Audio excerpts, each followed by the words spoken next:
of BitcoinLivejn of GreenEarth. It will be the final episode for a while, but they'll be back for sure. I have no doubt. And Shankar is with us in the show to talk about GreenEarth. Welcome back, Shankar.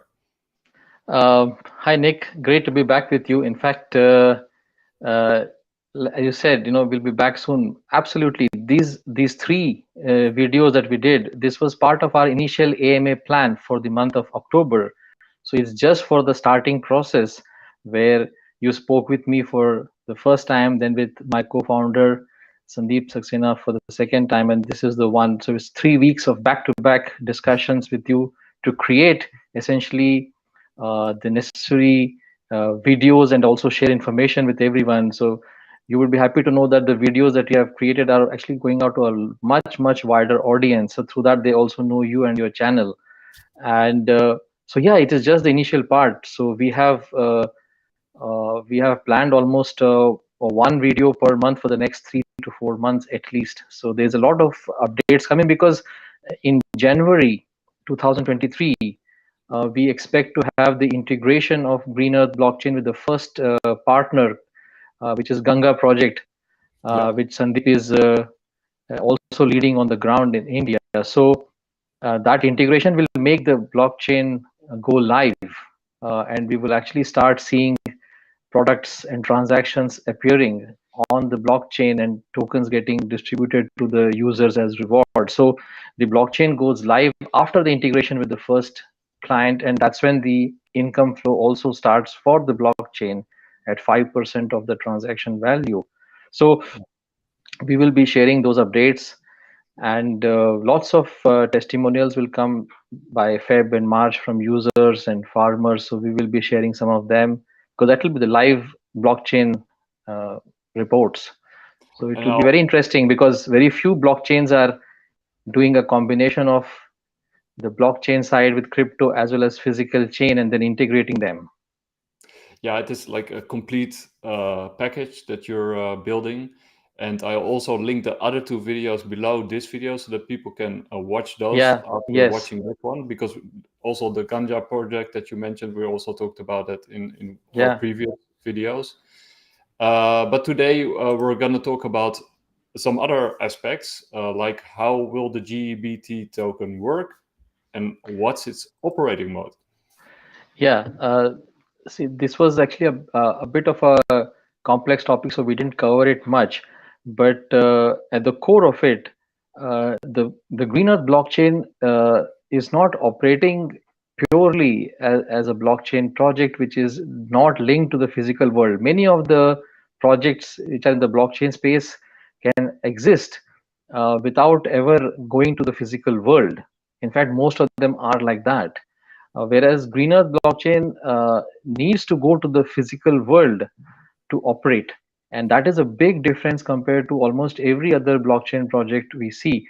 So if Green Earth did not go to the earth or the physical world, it couldn't operate the vision that we have. So that's very critical. So what we have in our vision is that the problem that we are solving is about lack of transparency in the physical world.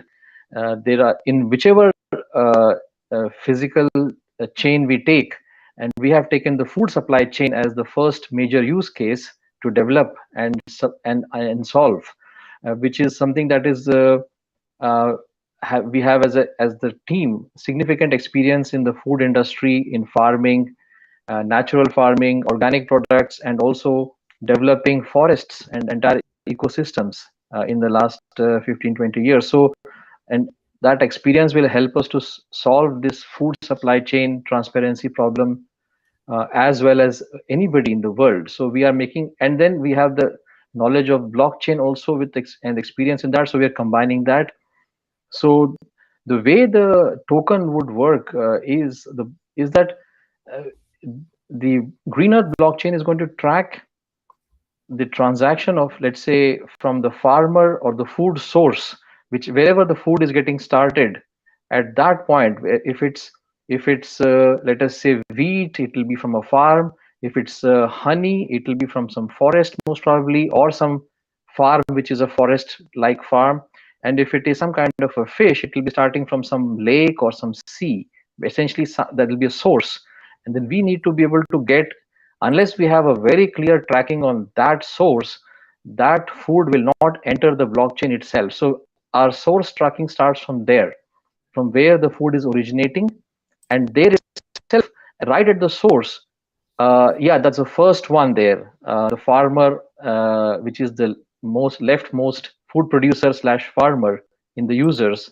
So if we, Nick, if you stay on that image, I can just tell the four broad uh, users in the chain.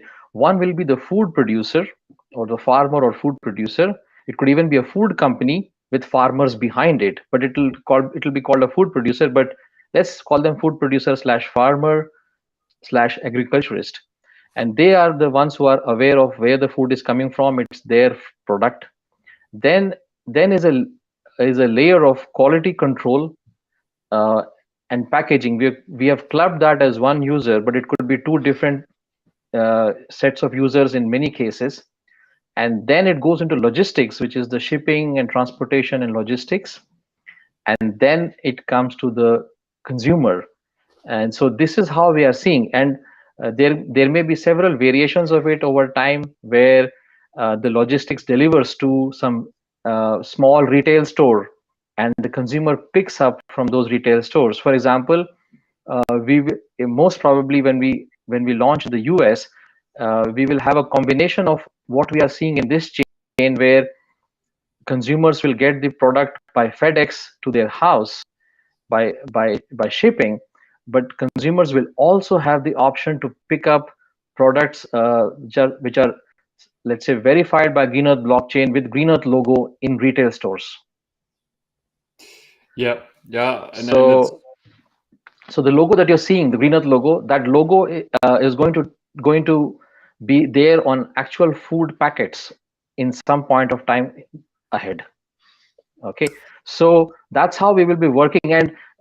And in each case, suppose like in the blockchain that we showed, the chain, once the transaction is completed, then the GreenEarth blockchain gets a signal that this transaction has been completed successfully.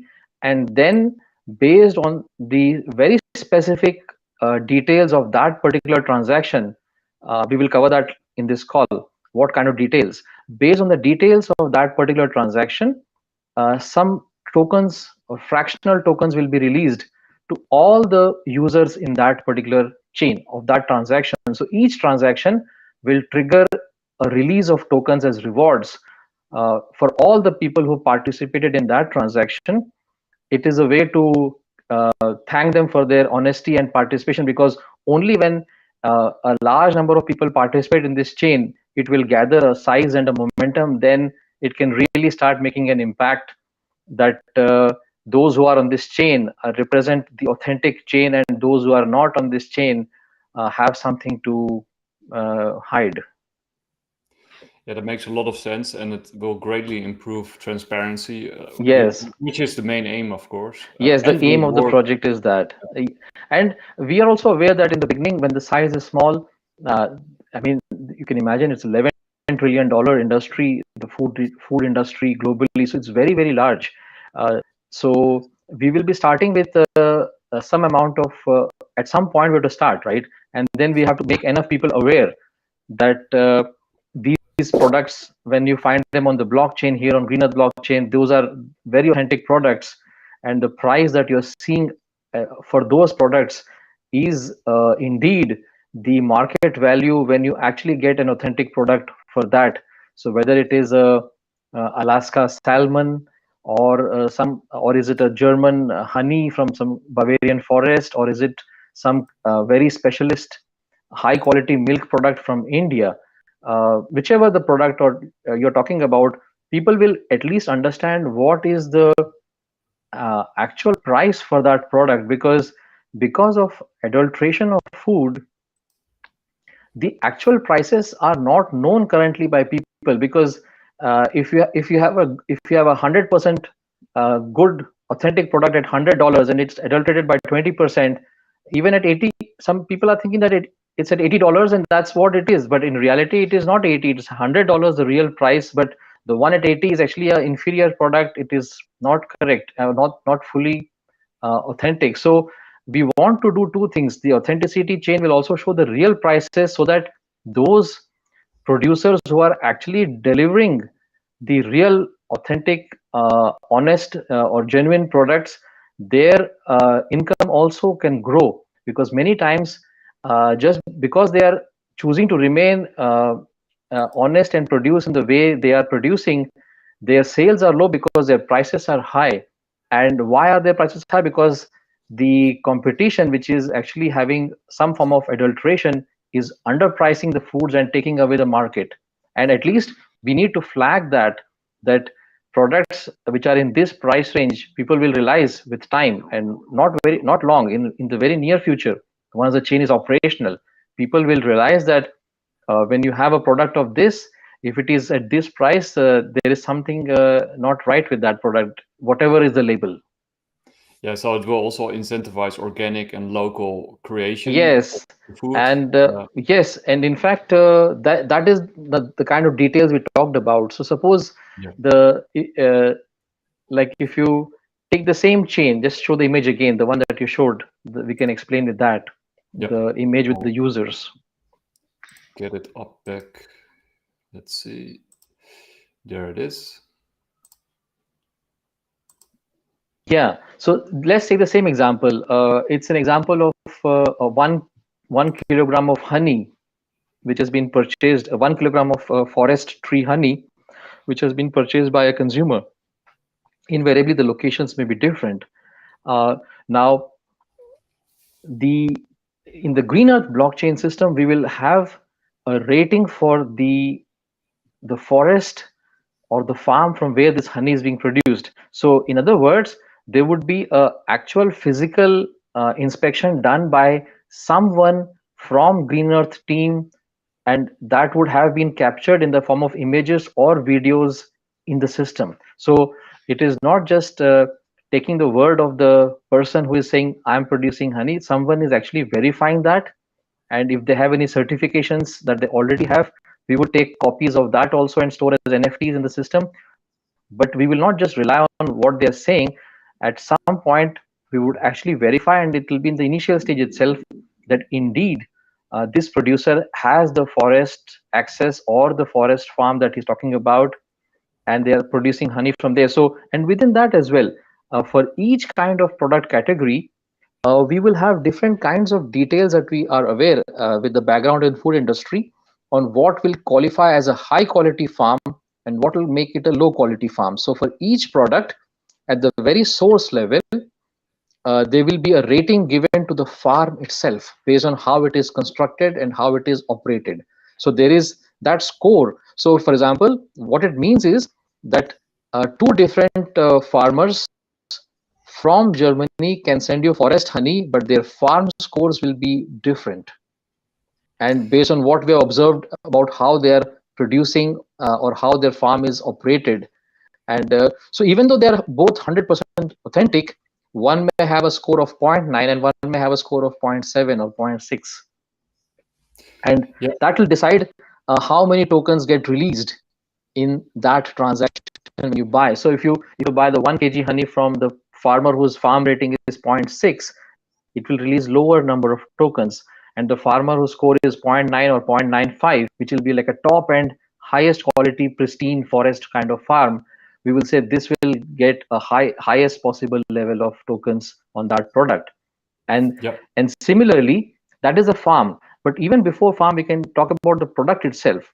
So honey in our system is, we have shared this transparently in our white paper. We have listed 40 categories of foods, and we have written about which food category or food group has what kind of score. So honey as a product has high score at the top end, and some of the commodity foods like wheat and rice, they have lower scores because they are on the commodity end, and they are not that sensitive to the ecology. Whereas honey is the honey production is very sensitive, the natural honey, and it Yeah. can vary significantly. So we gave it a high score because the production of forest tree honey very nicely ties up with the kind of sensitivity sensitiveness we want to maintain for the environment. So we know that if that production is falling there, then it will drive the prices of that honey higher, because the real honey is not coming. And so wherever the elasticity is high, it will have a low score. Like wheat and rice, even in very difficult conditions, we can go on having high productions worldwide from one way or the other. Whereas we have observed that the honey production will not be large in scale. It has a high sensitivity to various parameters of nature. So that's why we give it a high score. And that's why, so there are some Himalayan berries. They are also very sensitive to climate. So they have a high score in product category. So you want to stimulate yes, those industries and reward yes, them for the effort. yes. So And of exactly, course, these are super important for the whole yes. world, right? So basically, product categories which are very sensitive in their nature with their production, with the environment, those whose production can easily be lower with a deteriorating environment. For example, it will take a while for rice and wheat to go lower in production with climate changes, whereas honey and Himalayan berries will rapidly drop in production if world climate changes. So therefore, we have put them at the highest end of the product category. So when you buy honey, your the number of forest honey or Himalayan berries or any of those kind of, there are many other such products worldwide. When you buy those high category, high rank products, the number of tokens released will be higher. But when you buy, let us say, 1 kg wheat, the number of tokens released will be less by itself. The same 1 kg wheat or whatever 10 kg wheat, the wheat as a product category has a lower score, so it will release less tokens because of this nature with the link of the environment that explained the sensitivity. So product category we talked about. Then we talked about the farm quality. Then that's a separate score there. Then we have a score for the packaging itself, which we covered, I think, in the previous call. So the packaging has to be environmental friendly. So if the packaging is environment friendly, biodegradable, that gets a high score. And if the packaging is something which is not environmental friendly, or then it gets a lower score there. So there again, one more time, we are incentivizing food producers who are, let's say, working end to end for making a good product. So that's a score there. And then we have the logistics user representation, and that's a score for local economy. So if this is a local economy transaction, our logistics loop will be very small or almost negligible.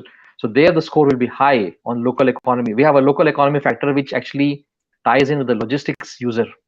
So a local economy score will be high if it's a local transaction, and it'll give you a 1 if it's within the same zip codes or certain. We have for each country we will define what the local economy stands for. So if it's like, suppose we have Berlin, then we may say Berlin and suburbs and maybe 20-30 miles within that is considered local economy, something like that. So for each area we define. In India, we have, if the first 3 letters of the postcode are the same, then it will be considered local economy, etc. So for each country, based on the way their zip codes and postcodes work, we will define for each country what local economy stands for in that country, and transactions which are local economy get a high score on that factor, and hence that will release more tokens, everything else being the same. So if you're buying the forest honey, which is coming from 30 kilometers away from Berlin, and you are in Berlin, you could get a high score on product category, high score on farm quality, high score on, if it's biodegradable packing, then high score on that. And you're in Berlin, so you're getting a local economy factor. So that will be like a highest quality transaction all through. So to sort of summarize, it will create local economies, create new jobs. It will bring down prices through transparency and taking out these intermediaries that take off a lot of the profit. And it will give you better quality and more nutritious food. Yep, because local economy, as you understand, when products, when producers know that the consumption is going to be significantly local, they have no incentive to go towards any kind of preservatives and stuff like that. And we are anyway, those chemicals cannot enter the system because that's also not acceptable for the Green Earth blockchain. So it has to be without all those chemicals that are coming in. Therefore, the chain, if we start drilling into it, a lot of foods that we have in the market, in their current state, they will not be able to enter the GreenEarth blockchain because they are breaking one of the rules that we have. And some are qualifying for all the rules and they will start entering. And whoever enters the GreenEarth blockchain as a food producer, our blockchain is visible worldwide and we will be marketing it. So their products will get global visibility. And Yeah. with investments in retail outlets, we will try to see how to maximize the exposure and sales that they can get, because they are doing, in our view, they are doing all the things correctly, and hence they deserve the sale so that their work can proceed safely. Yeah, and I also love the innovative use of NFTs in this whole story. Yes, NFTs, I can explain in a minute. NFTs will be very useful for this because a lot of the information will be visual, coming from the ground level, from the farms, from the quality controls, everywhere. So we will have NFTs to store the images. Suppose the farmer has some certifications that they have from existing government agencies. So those images will be captured and stored as NFTs against that farmer's track record or credentials. And then whatever assets they have as trees or animals, they will also be photographed and stored as NFTs. If we have taken, if somebody from Green Earth has gone and taken a farm video, that video will be stored as an NFT, like that. So and then and suppose we have the random testing. So the test results, the test sample, they are all going to be again stored as images and videos, so that whatever we are doing as tests, anything that we are tracking on the ground would come and get stored as an image or a video as NFTs. And that's a very important role. And for that storage, we will be using IPFS. So, how will the GEBT token gain value with time? Uh, yes, there are two ways I see it here. One is that the growth of the project itself will will contribute to the gain in the GEBT token value, because uh, about 50% of whatever project income we will get will be used to buy back the tokens from exchanges. So when Green Earth project, like I mentioned earlier, about on an average, 5% of the transaction value will be the income for Green Earth project. So suppose you have $100 worth of honey sold in a transaction, and it is there on the, and it is being represented on Green Earth, then $5 of that transaction will be our income, because we are showing that to the whole world as a highest quality transaction of honey, so that producer is getting very strong visibility for his work, and that much buffer they have. And so that $5 is our income. And what you're saying is, out of those $5, $2.50 will go straight into buying GBT tokens from the exchanges. So the users who are having the tokens with them, community members are getting tokens for their participation. When they sell them, they will be getting buy orders there from the project itself, because we have allocated 50% for buying the tokens back, and that will provide, as the project grows, that will provide a very good buying support for the tokens. And as the project is growing in the income, our ability to buy the tokens also increases, because we will be having incrementally larger income with each year. The growth of the GEBT token in value will be directly proportional to the growth of Green Earth blockchain's adoption worldwide. So it's basically a circular system that you've created. Yes. So we want to, so 50% of whatever we earn as income from our work goes to buying the tokens back that are there with users, because users get tokens, and and the remaining 50% will be used for project development, the various investments in quality control, software development for non-stop monitoring of the transactions, and also the marketing to make more people aware of Green Earth blockchain, Yeah. and then adopt it. So the adoption itself has a significant cost in the first 2 to 3 years. One side question: could you also buy these projects or these products made through GreenEarth with GBT tokens themselves? like a Uh, bottle of milk, honey, yeah, or it could be possible. There is no doubt in our mind that it's possible. But in the beginning, we are not seeing any difference between using a USDT or a USD or a euro on the ground. yeah, And but it's very much possible that at some point when the liquidity is strong, we may use wherever possible. Not only that, products is one thing. A bigger way of rewarding users with GBT tokens is that we could have, let us say, some university courses which are, let's say, related to environment or ecology, and with if that course is, let's say, $500, but with GBT you will get a 50% discount or 80% discount, because we will fund the remaining part of that.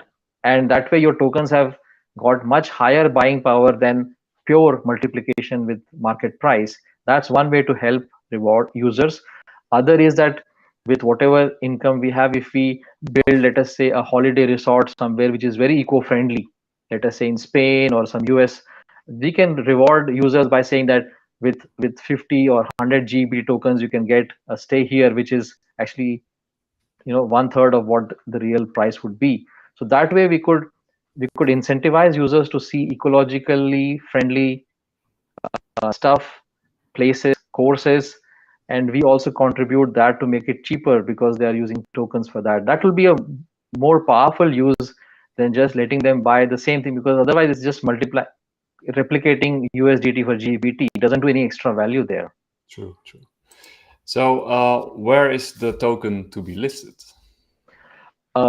We currently are uh, working to list the token in two exchanges. One is called Windax in Vietnam, and one is called Dex Trade in London. Both are on the the listing process is on right now, and we were speaking and working with their teams, and the target date is 24th of October for listing. Wow. So less than 10 days from now. And there is also a small IEO that both exchanges will be doing for 4 days, from Monday, 17th October, which is the coming Monday, Yeah, till Thursday, 20th October. So from Monday to Thursday for 4 days, there will also be an IEO in these exchanges. And from 20th, they will need some time to close the IEO and then get the token ready for listing on Monday. So they will do that. But so yeah, they will be the tokens will be offered at 1 USDT, which was our launching price. Even on the token was for the first time launched on this small swap site called Tinyman on 21st September at the same rate of 1 USDT.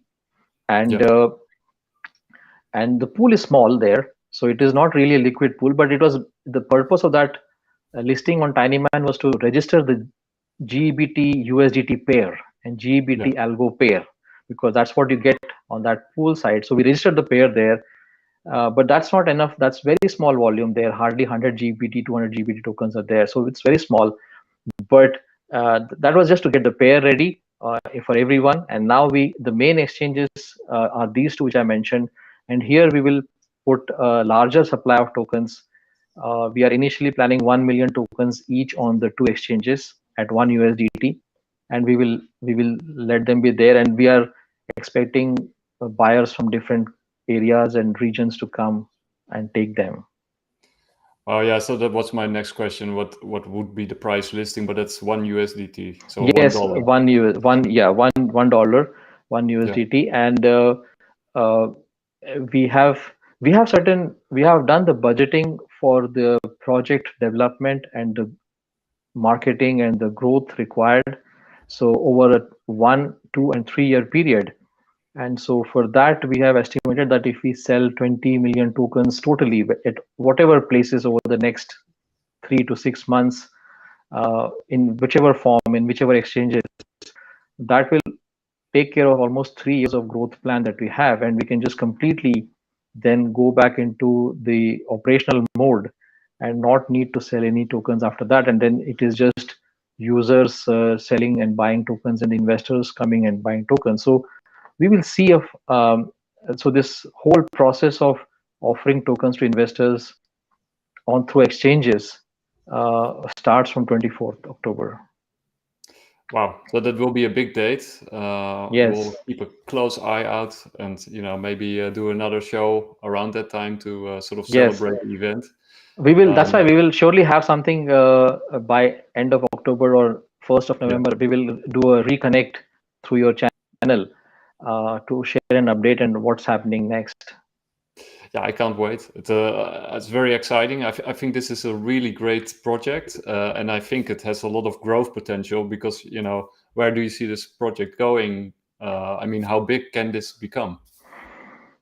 Well, like we discussed earlier in the call, Nick, the global food industry Yeah. is $11 trillion per annum, and and it's growing at around 3% per annum. So in 10 years, it may reach around 14 to 15 trillion dollars. So uh, even if Green Earth project manages to get 1% of the global food industry on the blockchain, Green Earth blockchain, then it represents around 150 billion USD worth of transactions. And and so that or you at and if you take a bit less than 1%, that's still around $100 billion worth of transaction. And if we consider at that volume, uh, 3 to 5 billion of 3 to 5% as our income share, because as we grow bigger, we can afford to take smaller percentages as income share per transaction. So if you take a 3% transaction fee instead of five, it will still, on 100 billion transactions flowing through the system, it can mean 3 billion USD of income on the project, and out of which 1.5 billion will just go, as I said, 50% for buying the tokens back from the market. So on a 3 billion USD income, if you apply a 20x multiple, which is easily justifiable for a project like this, so the market cap will be around 60 billion USD. We are talking about around that kind of scope. So if our vision plays out, then this is a top 10, top 20 crypto market cap project.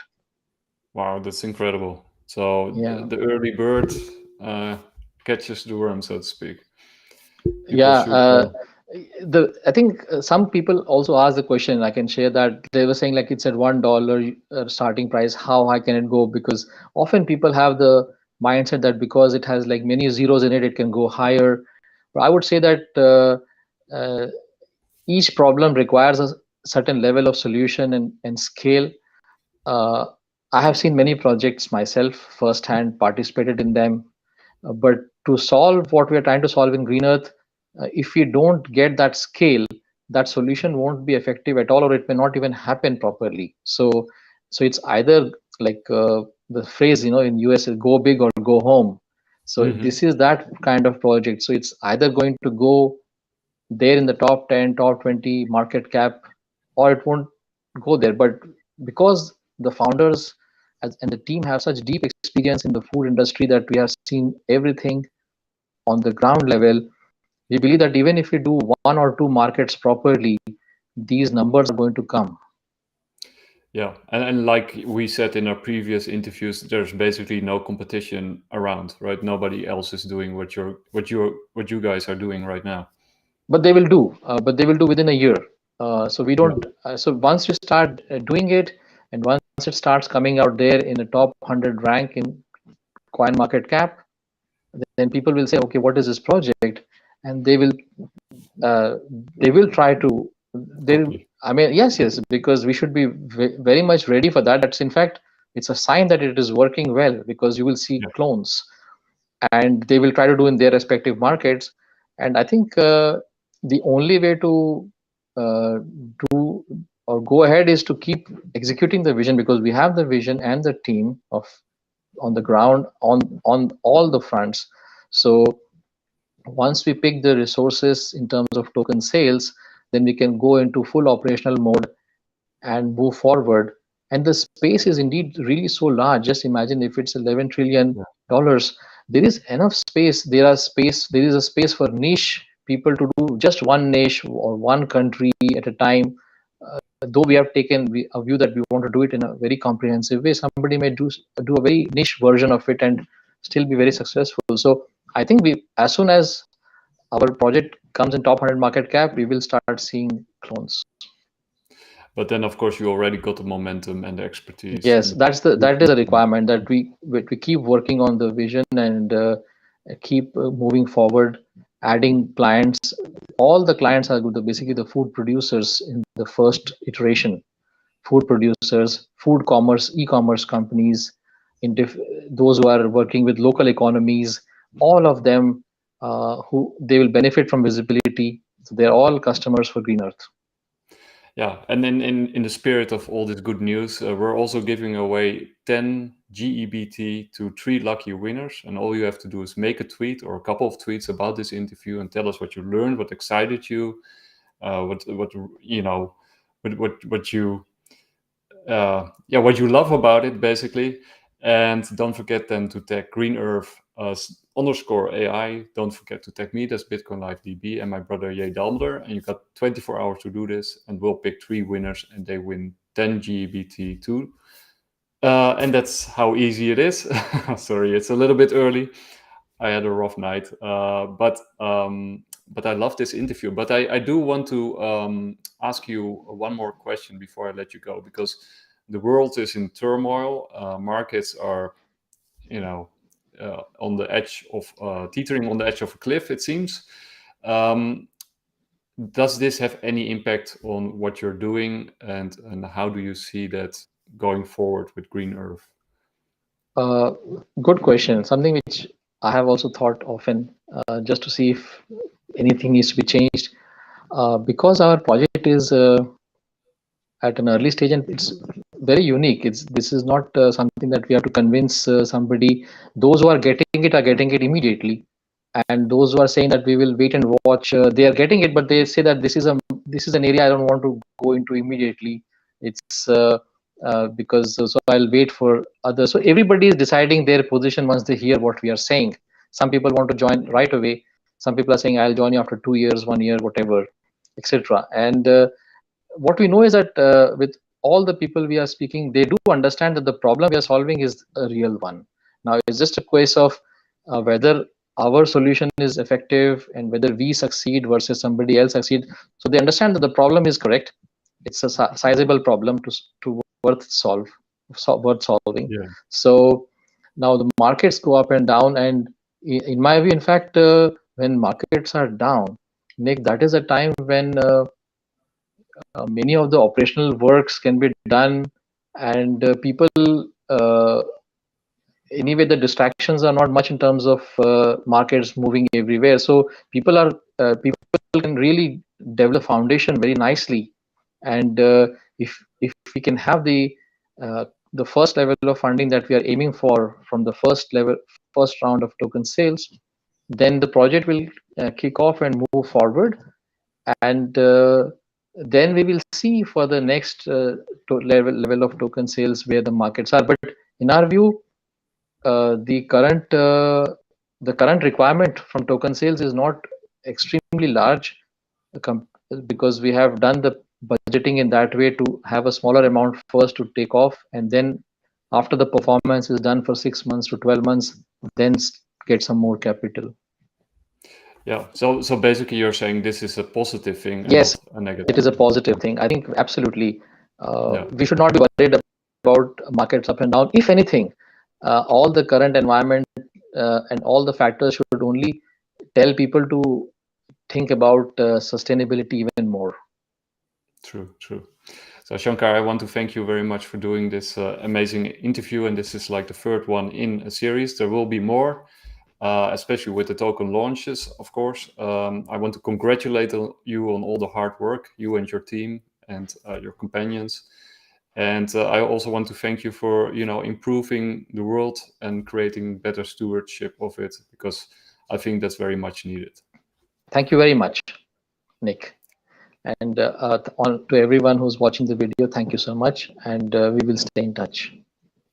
Yes, and again, I'll put the rules down below the video. Also add the other videos that we did before so that you can rewatch them, and go join the party and go win those GEBT tokens. Guys, take care.